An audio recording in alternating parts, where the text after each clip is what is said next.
मंडळी, दिवस होता चंपाषष्ठीचा. छत्रपती शिवाजी महाराजांनी अफजल खानाचा वध केला आणि त्यानंतर अवघ्या 10 दिवसात स्वराज्य 5 पटीने वाढलं. एकीकडे छत्रपती शिवाजी महाराज दक्षिणोत्तर स्वराज्य वाढवत होते, दुसरीकडे स्वतः जिजाऊ साहेब हातात तलवार घेऊन वासोट्यावर गनिमांची झुंज देत होत्या. सगळीकडेच गनिमांना शिकस्त खावी लागत होती आणि मराठ्यांची फतेह होत होती. आणि यामुळे मावळ्यांचा आनंद गगनात मावेनासा झाला.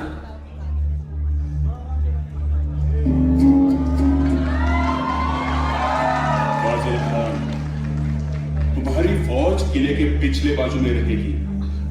ये सिवा के लोग कहीं से भी दगा दे सकते हैं, समझे? जी हुजूर. मसूद, तुम्हारी एक टुकड़ी किले के चारों ओर घूमती रहेगी. अगर कुछ भी गलत लगा तो सीधा हमला बोल देना. जी हुजूर. और चौकन्ना रहना. ये मराठे सामने से वार नहीं करेंगे, छिप छिप के वार करना उनकी फितरत में है. देखते हैं कितने दिन तक सिवा इस किले में छिपेगा. आखिर रसद खत्म होने के बाद नीचे आना ही पड़ेगा. चौकन्ना रहना. कहीं पे भी घेरा कमजोर लगा तो दुश्मन के पहले मैं तुम्हें मार दूंगा, समझे? जी हुजूर.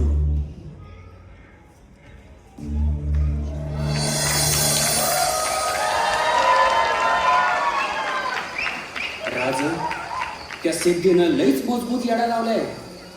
मुंगी सुधी आत बाहेर करू शकत नाही आणि त्यात घर म्हणून टोपीकर माकड बी आल्या तोफा घेऊन त्यांच्या सोबतीला. एकीकडून सिद्धी, दुसरीकडून शाहिस्ते खान. आता आम्ही संपलो असं वाटून हे टोपीकर इंग्रज आमच्या वैऱ्याच्या छावणीत त्यांच्या मदतीला आलेत. व्यापाराचं कारण काढून या देशी आलेले हे इंग्रज, यांना व्यापारापेक्षा या देशाच्या राजकारणात अधिक रस. यांना वेळेवरच खेचलं नाही तर येणाऱ्या काळात हे खूपच त्रासदायक ठरणार आहे. होय राजे, पण आता यातून मार्ग काढायलाच हवा, कारण लवकरच गडावरील रसद देखील संपेल.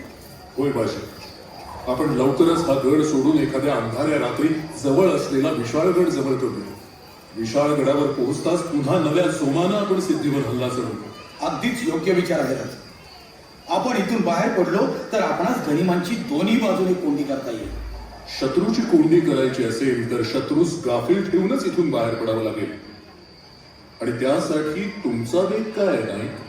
राज, बेत असा आहे की जेव्हा आपण गड सोडायला लागू तेव्हा आपल्या बरोबर 2 पालख्या राहत्यात. एका पालखीमध्ये तुम्ही असताल आणि दुसऱ्या पालखीमध्ये शिवा काशी. पण बाई शिवा, राज, 2 पालख्या असत्या तर दुश्मनास चकवा देता येईल आणि आपल्याला गड उतरायला येळ सुधीक मिळेल. पण बाई आमच्यासाठी आम्ही शिवाचा जीव धोक्यात घालायचा? तसं नाही राज.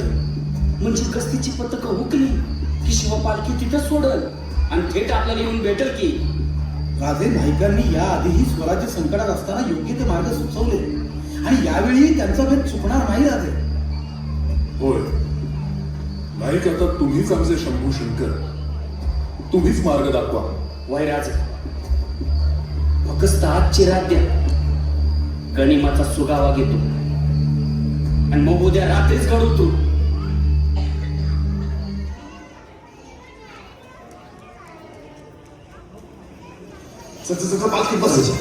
शिवा, तुम्ही आमच्या सोबत चला.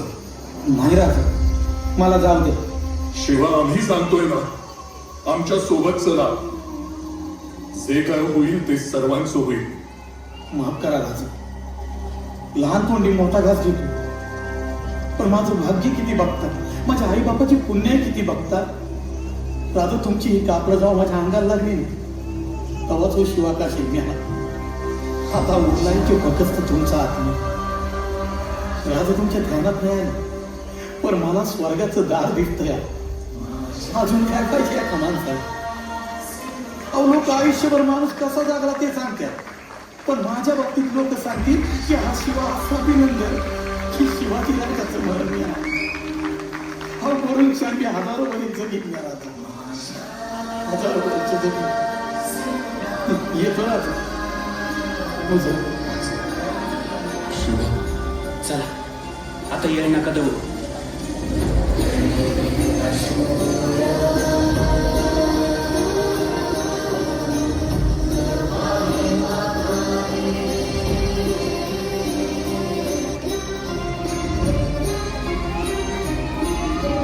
हुजूर हुजूर हुजूर हुजूर हुजूर सिवा विशालगढ़ की ओर भाग रहा है हुजूर।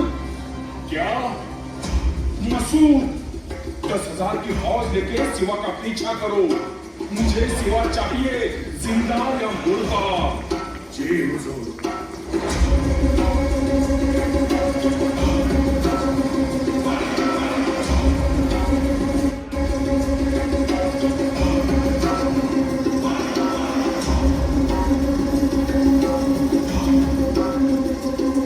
बाजी करीम उठलाय, करीम लवकर.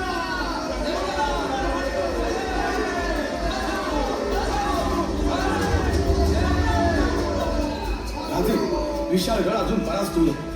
वाट सुद्धा अवघड आहे. आपण कितीही धावलो तरी गनिम आता दूर नाही. आम्ही हा झोंडा इथेच या घोडखिंडीत अडवतो. तुम्ही पुढे व्हा, विशाळगड जवळ करा. जा राजे. नाही बाजी नाही. आम्ही तुम्हा सर्वांना इथे मरणाच्या दारात सोडून पुढे जाणार नाही. राजे, अहो तुम्ही गनिमांच्या हाती सापडला तर पूर्ण मराठेशाही वाहून जाईल तुमच्या रूपाने. बाजी काही झालं तरी चालेल, पण आम्ही तुम्हा सर्वांना सोडून पुढे जाणार नाही. जे होईल ते सर्वांचं होईल. चला आता गनिमाला सामोरे जाऊया. नाही राजे, वेळ ओळखा राजे, वेळ ओळखा. राजे, अवघा मराठा मुलूक तुमच्यावर अवलंबून आहे. नोकर असून सुद्धा तुमच्याशी या भाषेत बोलतोय, पण मला क्षमा करा राजे. खरंच तुम्ही पुढे व्हा. असं समजा की वडीलकीच्या नात्याने तुम्हाला सांगतोय, पण कृपया करून राजे आपण पुढे व्हा. राजे, लाख मेले तरी चालतील, पण लाखाचा पोशिंदा जगला पाहिजे. राजे, लाखाचा पोशिंदा जगला पाहिजे. नाही बाजी, आम्ही आमच्या तमाम भावंडांना इथे सोडून जाणार नाही. काळजी करू नका राजे. राजे, आता हीच आमची जागा. कोणाचं नाव कुठे कोरलं जातं आणि कोणाचं कुठे, पण आमचं इथे कोरलं जाणार. आता हेच आमचं वैकुंठ आणि हीच आमची पंढरी. राजे, जसं पांडुरंगा बरोबर त्याच्या भक्तांचं नाव जोडलं जातं, तसं तुमच्या बरोबर आमचं नाव जोडलं जाणार. ही संधी आमच्याकडून हिरावून घेऊ नका राजे. ही संधी आमच्याकडून हिरावून घेऊ नका. नाही बाजी नाही. राजे, तुम्ही जर का आता माझं ऐकलं नाही तर ही तुमची कट्यार माझ्या काळजात खुपसून तुमच्या पायावरती रक्ताचा सडा सांडणे पडी. वेळ दौडू नका राजे, गनिम जवळ आहे. तुम्ही या राजे, आम्ही घोडखिंड अडवू. या तुम्ही. अभय राजा, या तुम्ही. राजा, आम्ही हाव तिथं, तुम्ही जा राजा.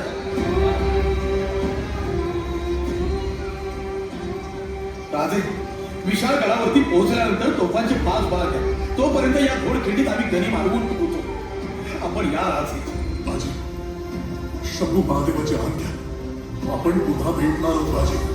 आपण पुन्हा भेटणार आहोत. हर हर मुजरा राज.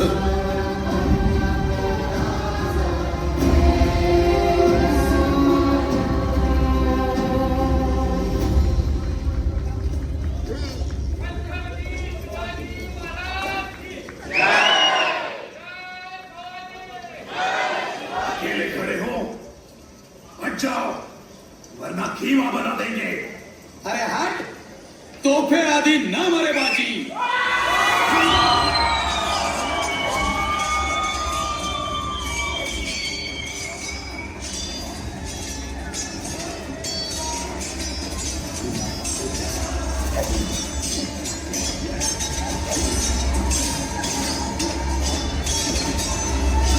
जी प्रभु, तुम्हारे जैसा सूरमा जिंदगी में नहीं देखा.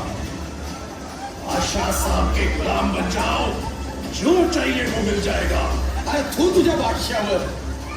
माझ्या महाराजांसाठी, या स्वराज्यासाठी 100 वेळा जरी मरण आलं तरी हसत हसत पत्करेल हा बाजी. अजी, मैं तो छोड़ूंगा नहीं. मैं तुम्हें मार कर तुम्हारे सिवा को पकड़ लूंगा.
अरे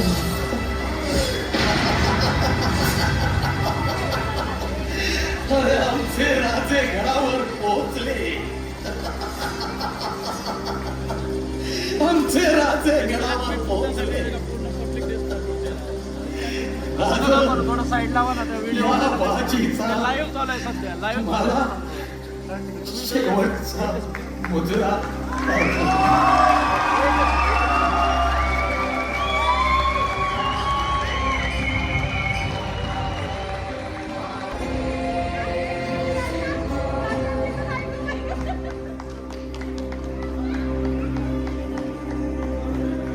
बाजी, लाजी, रायाची आणि आमची बांधल सेना, तुम्ही सगळे जण तब्बल 12 घटिका या खिंडीत झुंजलात.